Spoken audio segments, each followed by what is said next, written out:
છૂટે છે, ફુવારા છૂટે છે.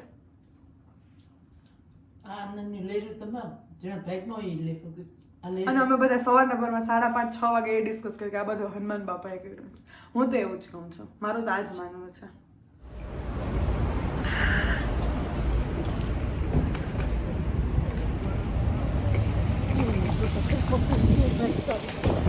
હે મમ્મી પપ્પી ડોકું કાઢે. અમે છીએ અટાણે Toronto international Pearson airport, international airport and અમે ફ્લાય કરીએ છીએ કેલ્ગરી મારા ગ્રેજ્યુએશન માટે. હું અને મારા મમ્મી જઈએ છીએ.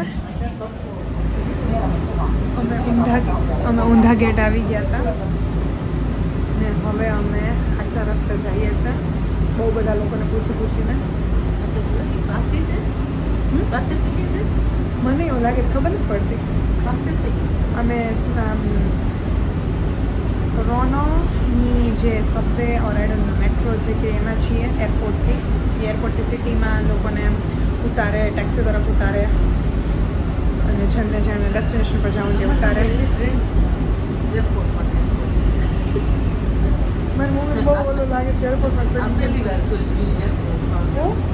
મમ્મી આ બહુ મોટું એરપોર્ટ છે. કેલ્ગરીથી મોટું. મમ્મી આ ટ્રોનો હે. અહીં રાજધાની ઘોષિત નથી કરી એટલું જ. રાજધાનીમાં તો કેટલી હોય? આ રાજધાની નથી, આ એ ઓટાવા છે. ઓટોવા તો કેટલી હોય? હે ઘણી બેગ. હા લોકો તમે કેલગરી ગયા હતા ત્યારે. હા તમે ત્યાંથી ફ્લાઇટ હતી. Calgary Edmonton, sorry Edmonton. I hope અમે હવે ફટાફટ ચેક ઇન કરીએ. મને લેવો તો ધીરે આરામથી જાઉં એમાં અમારે મોડું ન થઈ જાય.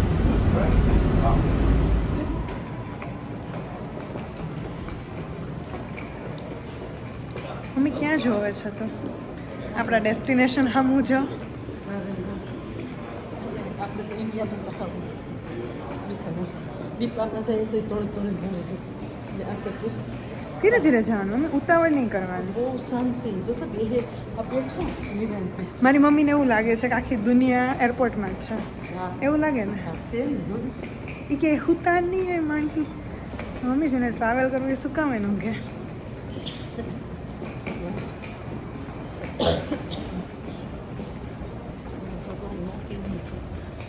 બહુ એક્સાઇટેડ છે મારી મમ્મી ફ્લાઇટ માટે, કેમ કે અમે ગેટવે એમ લાઈક કરવાના છીએ, શું કહેવાય એમ, ગોઈંગ અવે.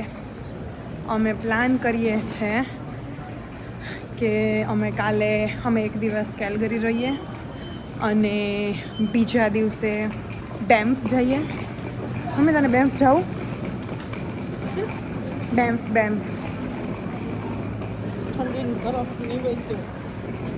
ઘરે તો તું કંઈક બીજું જ કહેતી હતી કે મારે તો બેમ્ફ જ જાઉં.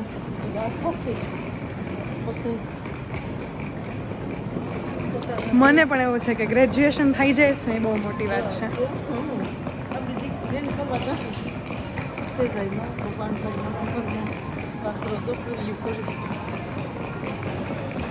અમે છે ને હંમેશા એલિવેટરમાં ટ્રાવેલ કર્યા, ઉપર કે નીચે કે જવાનું હોય ને તો. મારી મમ્મી એસ્કેલેટરને શું કહે મમ્મી? આજે સીડી ઓટોમેટિક ચડાવીને શું કહેતા? આપણી શોર્ટમાં નથી એ શોર્ટવાળી સીડી કહી. આપણી તો હું તો બિયાણીમાં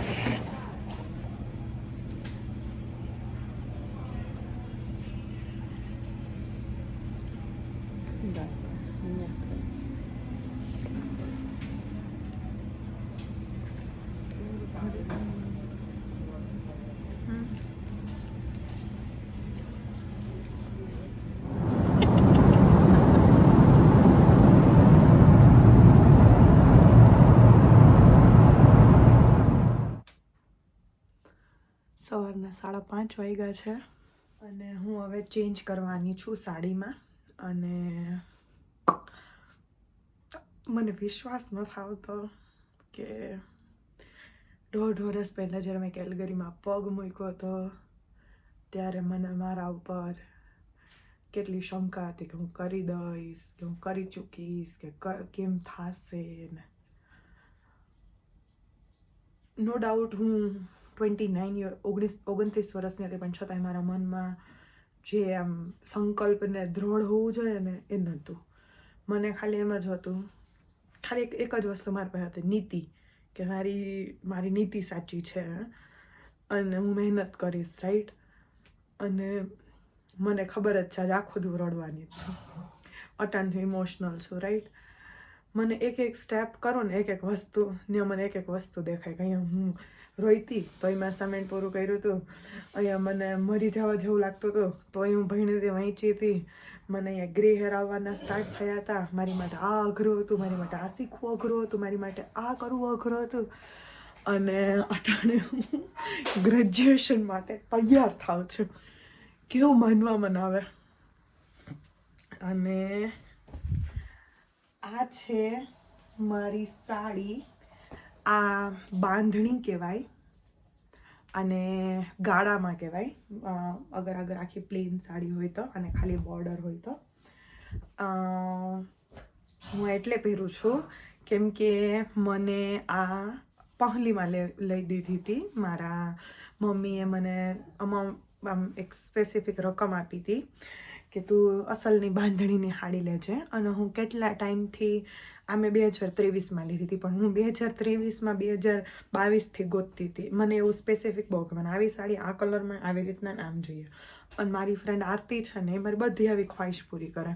હું માંગું ને ઇમ્પોસિબલ વસ્તુ તો હું એમ કહું કે હું એટલું જોરથી મેનિફેસ્ટ કરું ને કે યુનિવર્સ એને રિયાલિટીમાં લઈ આવે, બ્રહ્માંડ એને રિયાલિટીમાં લઈ આવે. મારી ફ્રેન્ડ આરતી એને ગોતીને મને આપે, રાખી આ દુકાને છે, હાલ હું તો ભેગી આવું, અહીંયા સાડી લેવાની છે, આનું એડ્રેસ, આનો કલર, તે માગી હતી એ જ મટીરિયલમાં ને આ સરસ છે, લઈ લે. અને એટલી સિરિયસલી આમ કામ કરે ને મારી માટે, ત્યારે મને એમ થાય કે કેવું નહીં જીવનમાં એક બેન હોવી કેટલી જરૂરી છે, કે બધું તમે નાની નાની નાની વાતનું ધ્યાન રાખે. હું અહીંયા અત્યારે કેનેડા એને મને પાર્સલ મોકલ્યું ને તો એમાં નાનામાં નાની વાતનું ધ્યાન રાખે. હવે હું થોડું ઘણું મેકઅપ કરી ને શું કહેવાય તૈયાર થાવ અને બસ. અમે જે એક જગ્યાએ મારી એક ફ્રેન્ડ છે કાયલા, એ ફિલિપિન્સ છે, અને અનુજા એ મને તેડવા આવશે. મારી મમ્મી છે, હું છે અને મારો એક ક્લાસમેટ છે એ રાજ છે. અમને બધાને અમે અહીંયા એરબીએનબીમાં છીએ. મારા ડાર્ક સર્કલ બહુ દેખાય નહીં, મેકઅપ કરીને હું કવર કરી નાખીશ, નહીં દેખાવા દઉં. ઉપર માર્સથી દેખાય, મંગળ ગ્રહ પરથી શું દેખાય લાખીને અહીંયા લગીને. આ જો એ પણ મને આપ્યું GIS. આ બધું સાચું કહું મેં કર્યા ને આખી ડિગ્રી પતાવીને પછી મને એમ થયું કે વર્ધ છે. વર્ધ એટલે કે એક વસ્તુ વ્યર્થ હોય અને એક વર્ધ હોય. વર્ધ એટલે કે એની કંઈ કિંમત, અને વ્યર્થ એટલે કે જે પણ કંઈ કર્યું પાણીમાં. મારું આ બહુ વર્થ લાગે મને, કે આ બધું વર્થ. આ મારું એરબીએનબી અમે બુક કર્યું એ છે. કોઝી સિટિંગ એરિયા આપ્યું છે, આ કિચન છે, અને આ સાઈડ અમારો રૂમ છે, અને આ સાઈડ બીજાનો રૂમ છે, અને અહીંયા વોશરૂમ છે. સરસ છે, નાનકડો કોઝી. અમે આલુ ને ગોબી પરોઠા લઈ આવ્યા છે ચાય બારમાંથી, નોર્થ ઇસ્ટમાં છે જેને ખબર હશે.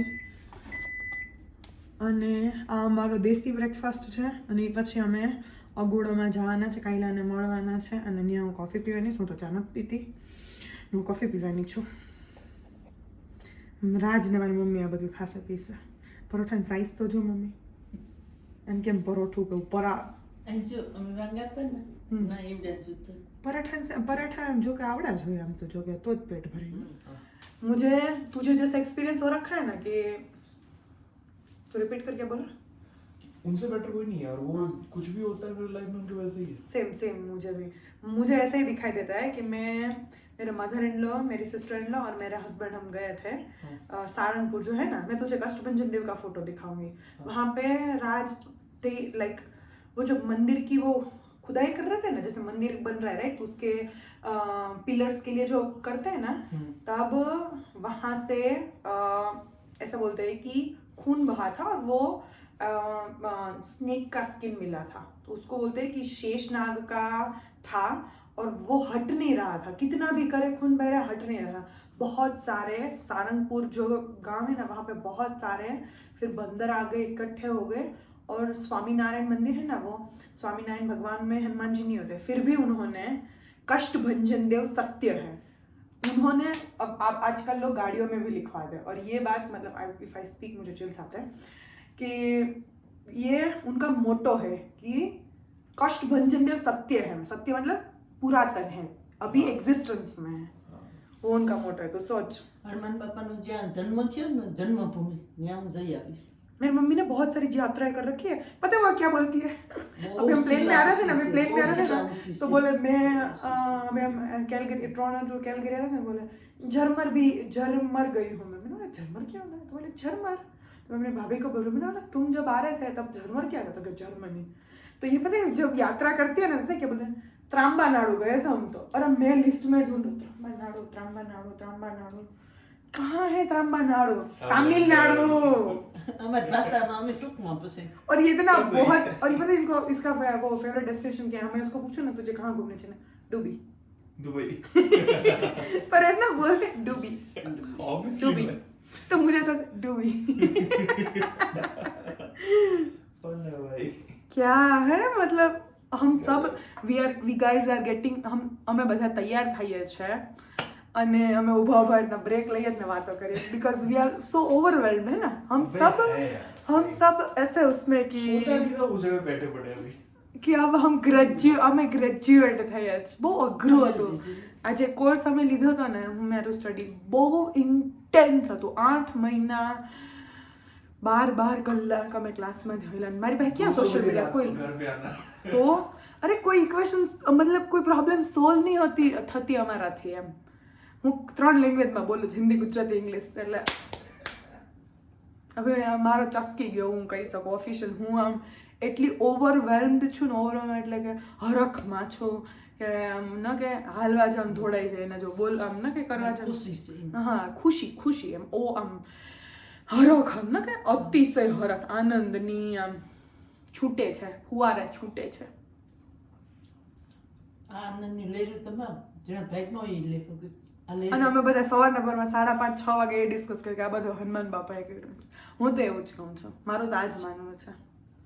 એમાં તો